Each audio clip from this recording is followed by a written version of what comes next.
Hello students, welcome back to Padhaigiri. आज आप trigonometry पढ़ेंगे। तो शुरुआत करते हैं इस फिगर से।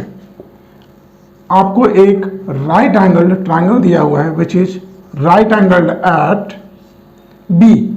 अब मान लो ये आपको 13 यूनिट्स दे रखा है और ये एंगल आपको 60 डिग्री बता रखा है। तो क्या आप ए बी या बी सी बता सकते हैं कितना होगा? अभी तक आपने जो पाइथागोरस थ्योरम पढ़ा है या और भी जो दूसरे तीसरे तरीके पढ़े हैं उन सबों में एटलीस्ट आपको दो साइड्स चाहिए होते थे। अगर ये 13 है, ये आपको 12, 5, 7, 9 कुछ भी दे रखा है तो आप ये निकाल लेते, या ये है और ये दिया होता तो आप ये निकाल लेते बाय अप्लाइंग पाइथागोरस थ्योरम, जिसमें आपको पता था कि ये हाइपोटेनस है, ये परपेंडिकुलर है और ये बेस है, और आप लगाओगे hypotenuse square is equal to perpendicular square plus base square. अब ये लॉजिक वहां लगेगा नहीं क्योंकि एक एंगल दे रखा है और साथ में एक साइड है। तो आज आप वही सीखने वाले हैं ट्रिगोनोमेट्री में। तो आइए शुरुआत करते हैं यहां से। Tri gon and metry. ये ट्रिगोनोमेट्री तीन टर्म्स को मिलाकर बना है। तीन साइड्स का मेजरमेंट करना है आपको इसमें। तीन साइड्स का मतलब आप सीधा समझ जाते हो ट्रायंगल, बट आपको सिर्फ राइट एंगल ट्रायंगल के बारे में पढ़ना है। अब राइट एंगल ट्रायंगल में एक तो हो गया 90 डिग्री का एंगल, तो बचे दो। अब ये दोनों आपको पता है 90 डिग्री से छोटे होंगे, जितने भी हों आप बताओगे ये दोनों एक्यूट एंगल्स हैं। तो इस ट्रायंगल में तीन साइड्स और दो एक्यूट एंगल्स हैं, राइट। अब इन दोनों एक्यूट एंगल्स में से आपने एक एक्यूट एंगल को लिया और इन तीन साइड्स में से आपने दो साइड्स को लिया। अब इन दोनों के रिलेशन को एस्टैब्लिश अगर आप कर देते हो तो ये बन जाएगा ट्रिग्नोमेट्रिक रेशियो।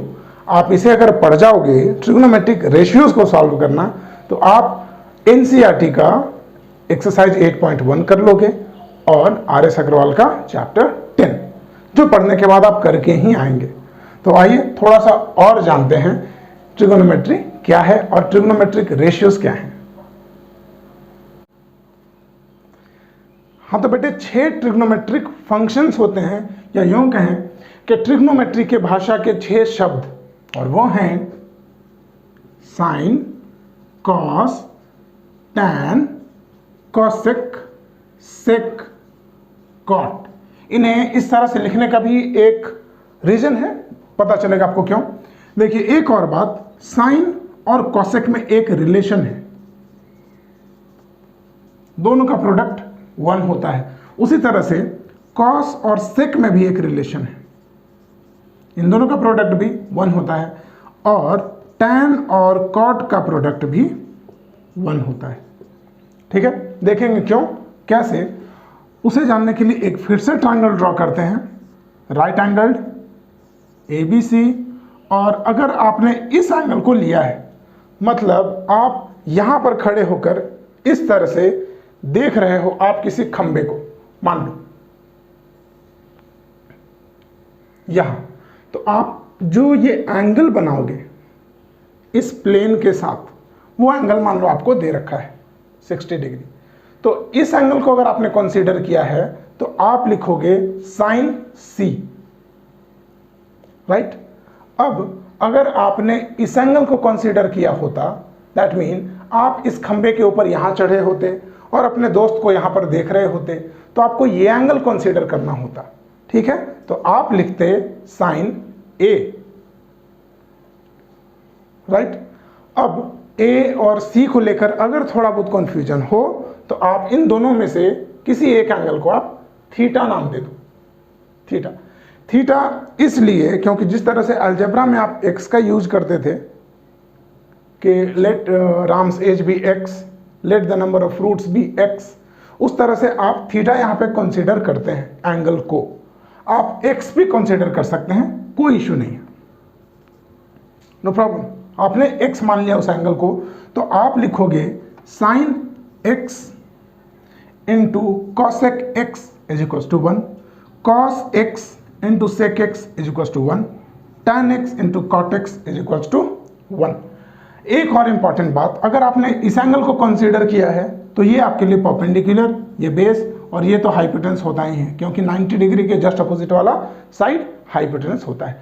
लेकिन अगर आपने इसे कंसीडर किया होता, इस एंगल को, मतलब आपके फ्रेंड वाले एंगल को, जो आपका फ्रेंड यहाँ खंबे पर खड़ा होकर नीचे देख रहा था, तब उस केस में ये परपेंडिकुलर हो जाता और ये बेस हो जाता। ये अब तक हम लोग नहीं जान रहे थे, तो ये बहुत इंपॉर्टेंट सी चीज़ है, ख्याल रखना है। आगे साइन का फॉर्मूला होता है perpendicular by hypotenuse, perpendicular by hypotenuse. Cos का होता है बेस बाई हाइपोटेनस। तो आप गौर कर रहे होंगे कि कोई एक एंगल है आपके पास, जैसे साइन x, एक एंगल है ये आपके पास, और आप लिखे परपेंडिकुलर बाई हाइपोटेनस, ये आपका एक साइड, ये आपका दूसरा साइड। तो दो साइड्स का रिलेशन आपने लिखा, साइन x का वैल्यू होता है परपेंडिकुलर बाई हाइपोटेनस। ये दो साइड्स हो गए। अब आप देखो, ये दो साइड्स और एक एक्यूट एंगल का रिलेशन है ना, यही तो है ट्रिग्नोमेट्रिक रेशियोज। अगर इन दोनों में से आपको सिर्फ हाइपोटेनस, जो कि आपका क्वेश्चन था सेशन के शुरू में, वो अगर आपको 13 दिया होता, ये एंगल मैं आपको दे दूं 60 डिग्री, तो परपेंडिकुलर निकल जाएगा, क्योंकि ये जब 3 वेरिएबल्स हों और उनमें से 2 आपको पता हो तो आप तीसरा निकाल सकते हो। तो ये बात। अब देखते हैं tan का formula. tan x is equal to होता है परपेंडिकुलर बाई बेस। याद करना होगा आपको ये सब कुछ।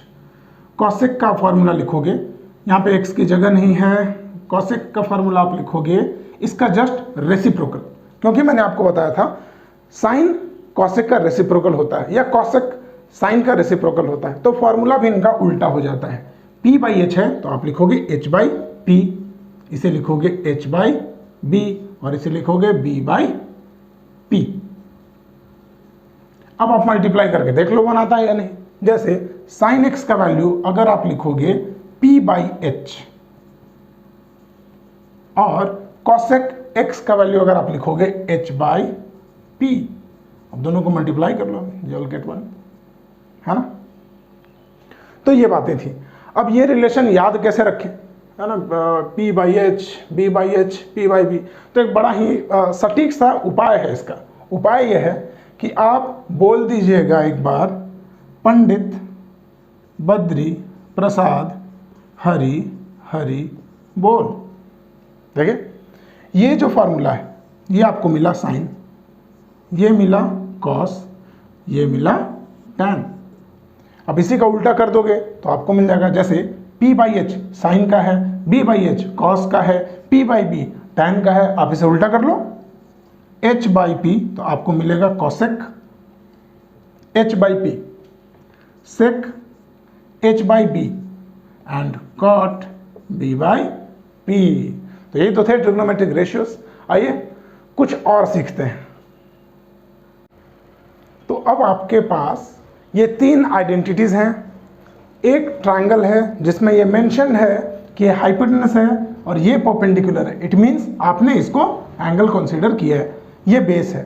साथ में ये फॉर्मूला भी है, पंडित बद्री प्रसाद हरि हरि बोल। p by h gives sine theta, b by h gives cos theta and p by b is tan theta. आप इसमें लगा लें साइन स्क्वायर थीटा, आप करेंगे p by H square, cos theta. अच्छा एक और बात कि ये साइन थीटा अगर आपको लिखा हुआ है तो इसका मतलब साइन इंटू थीटा नहीं होता। दूसरी बात, अगर यहां पे स्क्वायर लगा हुआ हो इस तरह से, तो आप सिर्फ यहां पे स्क्वायर लगाएंगे, थीटा के ऊपर स्क्वायर नहीं लगाएंगे, ठीक है। क्योंकि आप सोच लो कि अगर 30 डिग्री है उसका आप स्क्वायर करोगे तो ट्रायंगल में उतना बड़ा एंगल बनेगा क्या, तो आप ये नहीं करोगे। एक और इंपॉर्टेंट बात कि साइन थीटा, और अगर पावर इसका -1 दिया हुआ है तो इसी रूल को फॉलो करते हुए आप इसे ऐसा मत कर दीजिएगा। साइन थीटा, यहाँ पे पावर आपको -1 दिया हुआ है तो ये साइन इनवर्स थीटा हो जाता है, जो आप हायर क्लासेस में पढ़ेंगे, तो वो आपको नहीं करना। आप इसे, अगर ऐसा मिलता भी है तो आप इसे ऐसा करेंगे 1/sin थीटा, और आपको पता है 1/sin थीटा कोसेक थीटा हो जाता है, आप लिख देंगे। ठीक है, इन सभी चीज़ों को ध्यान में रखिएगा। तो साइन स्क्वायर थीटा का मतलब यहाँ पे हो गया ये साइन थीटा स्क्वायर, आप साइन थीटा स्क्वायर कर दो, कर दिया आपने। कॉस थीटा का फॉर्मूला वहाँ आपको दिया हुआ b/h स्क्वायर, तो p square by h square plus b square by h square, h square का एलसीएम आपने h स्क्वायर किया, ऊपर है p square plus b square. अब आप पाइथागोरस थ्योरम लगाएंगे तो आप देखेंगे कि यहाँ पे h स्क्वायर का वैल्यू हो जाएगा p square plus b square. आप कर दो p square plus b square की जगह h square by h square, both got cancelled out and 1 is the answer, you proved it। again 1 plus tan theta को आप लिखेंगे p बाई b, आप लिख लें p बाई b, स्क्वायर है तो स्क्वायर लगा दें, 1 plus p square by b square, 1 b square, 1 का एलसीएम आप जानते हैं b स्क्वायर होगा, b square plus p square. Once again you got b square plus p square is equal to h square. आप यहाँ पे h square by b square कर दो, आप इसे लिख सकते हो h बाई b होल स्क्वायर, और h बाई बी आप यहाँ से ढूंढे कहाँ है, h बाई बी, ये b बाई h का उल्टा है, और आपको पता है कि ये अगर साइन है तो ये कॉसेक है, ये अगर कॉस है तो ये सेक है, h बाई बी गिव्स सेक, तो आप लिखेंगे सेक थीटा, और यहाँ पे स्क्वायर है तो स्क्वायर लगा दीजिएगा, तो ये हो जाएगा सेक स्क्वायर थीटा। उसी तरह से इसे कीजिए 1 plus cot square theta, cot का होता है b बाई p, क्योंकि tan का p बाई b होता है, तो आप लिखेंगे b by p square. Solve कीजिए इसे तो हो जाएगा 1 plus b square by p square, LCM ऊपर आपका आएगा p square plus b square. अब फिर से आप जानते हैं कि p square plus b square तो h स्क्वायर ही होना है, कर दीजिए, ये हो गया आपका h by p whole square, h by p ढूंढिए इसमें कहाँ है, h बाई पी, ये h बाई पी का मतलब होता है साइन का उल्टा, साइन का उल्टा तो कॉसेक होता है, तो आप करेंगे कॉसेक थीटा का होल स्क्वायर, और इसे हटाएंगे इस स्क्वायर को तो आप लिखेंगे cosec square theta, hence prove. तो आपने 3 आइडेंटिटीज को प्रूव किया, रेशियोज भी देखे। अब अगर आप सॉल्व करने बैठेंगे क्वेश्चंस को तो आप देखेंगे कि मैंने जैसे पहले बताया था एक्सरसाइज 8.1 पूरा बन जाएगा आपका एनसीईआरटी का, उसके एग्जांपल्स भी ट्राई कीजिएगा, देन आर एस अग्रवाल का चैप्टर 10 पूरा बन जाएगा। तो कुछ क्वेश्चंस अब देख लेते हैं, सॉल्व करते हैं। प्रश्न को सॉल्व करने से पहले आप एक रूल देख लो कि sine theta by cos theta का वैल्यू होता है टैन थीटा। इसका अगर आप रेसिप्रोकल करोगे, उल्टा करोगे, तो ये हो जाएगा cos theta by sine theta is equals to cot theta. अब आइए इस फॉर्मूले का हेल्प लेकर इसे सॉल्व करते हैं। यहाँ 7 sine square theta plus 4 plus 3 cos square theta दे रखा है, आप इसे कर दीजिए 4 साइन स्क्वायर थीटा प्लस इसे 3 साइन स्क्वायर थीटा, क्योंकि 4 प्लस 3 वंस अगेन 7 आ जाएगा, प्लस ये जैसा था हूबहू लिख दीजिए इज इक्वल्स टू 4 आपको दिया हुआ है। अब इन दोनों को सिर्फ देखिए, दोनों में 3 कॉमन है, कॉमन ले लीजिए तो ये कुछ ऐसा आ जाएगा 7 sine square theta plus 3 sine square theta plus cos square theta is equals to 4। आपको पता है sine square theta plus cos square theta का वैल्यू होता है 1। आपने न सिर्फ याद किया है, प्रूफ भी किया है, तो ये हो जाएगा 4 साइन स्क्वायर थीटा प्लस ये पूरा हो गया 1 इंटू 3 इज इक्वल्स टू 4। आप लिखोगे 4 sine square theta is equals to 1, ये 3 उधर जाके सब्ट्रैक्ट हो गया। यहाँ से आप निकालोगे साइन स्क्वायर थीटा का वैल्यू 1/4। चलिए आगे बढ़ते हैं। अब आपको पता है कि sign square theta plus cos square theta तो 1 होता है, तो सिमिलरली कॉस स्क्वायर थीटा क्या होता होगा? 1 माइनस साइन स्क्वायर थीटा। तो आप लिखेंगे कि कॉस स्क्वायर थीटा का वैल्यू होता है 1 minus sign square theta. Sign square theta का वैल्यू आप ला चुके हैं 1/4। लिखिए और सॉल्व कीजिए। अब आपके पास है साइन स्क्वायर थीटा, यहां आपके पास है कॉस स्क्वायर थीटा, यहां आपको पता है कि साइन बाई कॉस तो टैन होता है।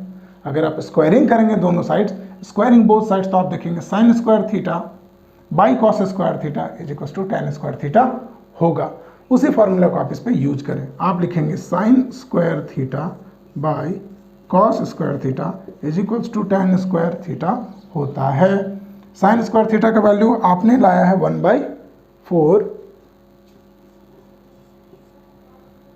कॉस स्क्वायर थीटा का 3/4 इज इक्वल्स टू आपको टैन स्क्वायर थीटा है, ये पता है। इसे सॉल्व करेंगे 4 4 कटेगा, वैल्यू आएगा 1/3 is equals to tan square theta, या tan theta is equals to, यहाँ से ये स्क्वायर हटेगा तो इसके ऊपर रूट आ जाता है ना, ऐसा। और आप समझ रहे हैं 1 पे रूट देने का कोई मतलब बनता नहीं है, तो ये होगा 1/√3 is equals to tan theta, hence root. आइए क्वेश्चन और देखते हैं। हाँ, तो ये दूसरा प्रश्न एनसीईआरटी का एग्जाम्पल है, बड़ा इंपॉर्टेंट प्रश्न है ये। आइए सॉल्व करते हैं।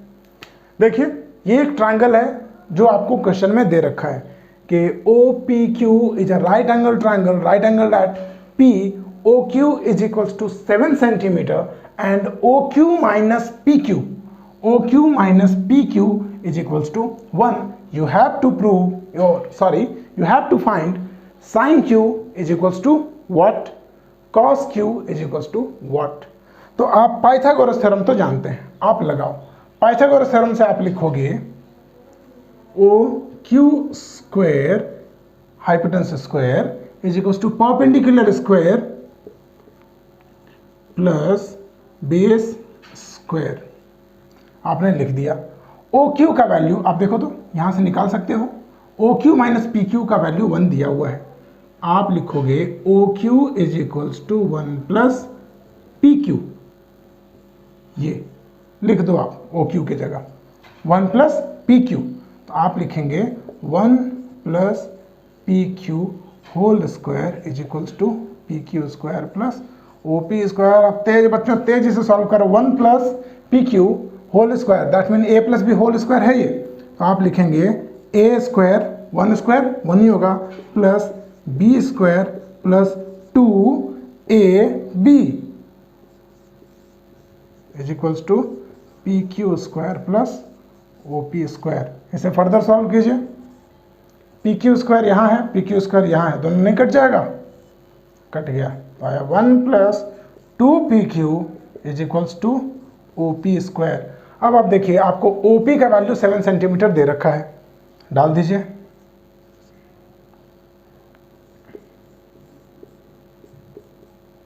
बाकी चीजें तो वैसे ही रह जाएंगी। तो 2PQ का वैल्यू आप लाए 7 स्क्वायर 49, और ये 1 उधर जाके सब्ट्रैक्ट आ गया 48। 2PQ का वैल्यू आ गया 48, तो PQ का वैल्यू आ गया, PQ का वैल्यू आ गया 48/2, दैट मीन 24 सेंटीमीटर। अब PQ का वैल्यू है 24 सेंटीमीटर, OQ का वैल्यू आप निकाल लेंगे इस रिलेशन से। OQ का वैल्यू क्या था 1 प्लस PQ, PQ जितना भी है उसमें 1 ऐड कर दें, तो ये आएगा आपका OQ, आ गया 25। अब आपसे पूछा है साइन Q, तो तेज बच्चों याद रखिएगा, आपसे साइन क्यों पूछा है। साइन का फॉर्मूला क्या होता है, आप सीधा लिख देंगे परपेंडिकुलर बाई हाइपोटेनस। लेकिन परपेंडिकुलर किसे माने, इसे या इसे? आप कहोगे इसे, क्योंकि इस एंगल को उसने कंसीडर किया है, तो जस्ट ऑपोजिट वाला परपेंडिकुलर होता था ना, ये बेस और ये तो हाइपोटेनस है ही। तो आप लिखोगे perpendicular by hypotenuse, that mean 7/25 and cos Q का वैल्यू आप लिखेंगे बेस बाई हाइपोटेनस। बेस देखिए ये है 24/25। तो इस तरह से आपने दो महत्वपूर्ण प्रश्न देखे, और अब आपका फर्ज बनता है कि आगे के एक्सरसाइजेज आप खुद करके आएं। Chapter 10 RS Agarwal and 8.1 NCERT का करके आएंगे। मिलते हैं आगे के सेशन में।